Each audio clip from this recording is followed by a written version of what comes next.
In the city of New Bastion, the skyline stretched upward like a jagged, glowing spire, casting its neon pulse across the darkened world below. This was a city split in two, above and below. Above, the elites lived in luxury, basking in the glow of the ethereal grid, a realm of power and control that bent reality to its will. The groundborn, however, were condemned to the undercity, a decaying web of neon scaffolds, flickering hollow signs, and rusted streets where the echoes of the past clung to every surface. The rules were simple. Those born from the elite class, the above-born, were the ones who could rise, enter the ethereal grid, and rewrite the laws of existence.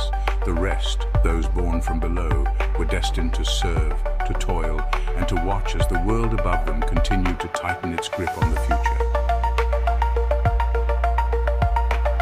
But not Allos. Allos was different. He had spent his entire life in the undercity among the groundborn, but something inside him refused to accept the established order. He had always questioned why it had to be this way, why only the above-born could control the power of the grid, and why only they could shape their future. The undercity, full of poverty and oppression, was a stark contrast to the shining, sterile towers above. Allos had grown up hearing the stories of the ethereal grid, of the above-born's unimaginable power, and of how it was said to bend reality itself. But Allos had never been content with being a mere observer. He wanted more. He wanted to break the rules that bound the city in place. All we've ever known is their world, but they built it for themselves. If they can create it, then why can't we? One night, standing beneath the harsh glow of the neon-lit scaffolding, Allos gathered the rebels, the groundborn who had lived their entire lives in the shadow of the elites. His voice rang through the encrypted airwaves, reaching the ears of those who had long given up on hope. The crowd, a ragtag collection of hackers, outcasts, and dreamers, stood in stunned silence. They had never heard such words before. Allos wasn't just talking about tearing down the system, he was talking about something bigger, something more revolutionary. He was talking about creating their own world, a world not ruled by the elites, but by the people who had been left behind. A murmur rippled through the crowd as the realization set in. This was more than rebellion, it was creation. Allos wasn't just promising change, he was offering a new future. The crowd cheered, their voices rising in a unified roar. We'll build our own future. The phrase echoed through the undercity like a battle cry. It was more than a slogan, it was the birth of a new movement, a new world order. But Allos knew the truth. Every new creation came at a price, and for the new world to come into existence, a sacrifice was necessary. The elites who lived in their ivory towers above were the key to this new world. They held the power, the essence of the ethereal grid itself. But Allos knew that he couldn't ask them to give it up willingly. He would need to make them think they were part of the revolution, that they were helping build a new world. The plan was simple.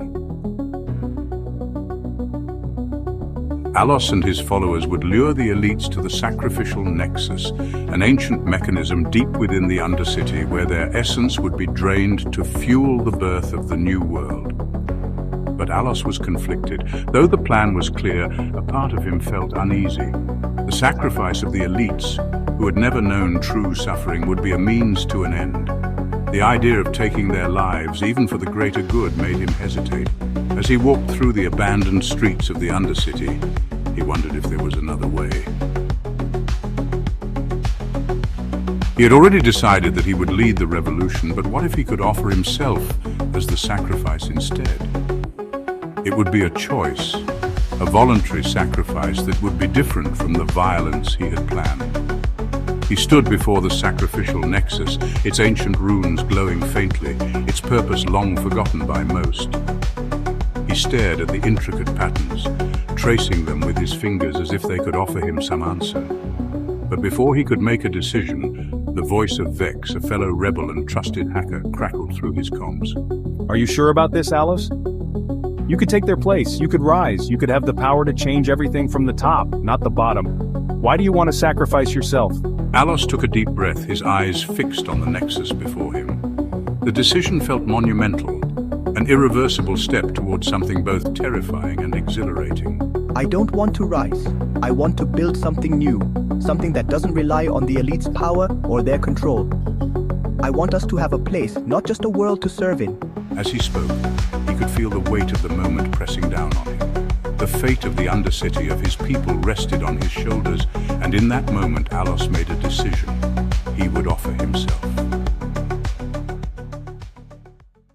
This is just the beginning, the spark that would ignite a new world, one built on sacrifice, rebellion, and the power of choice.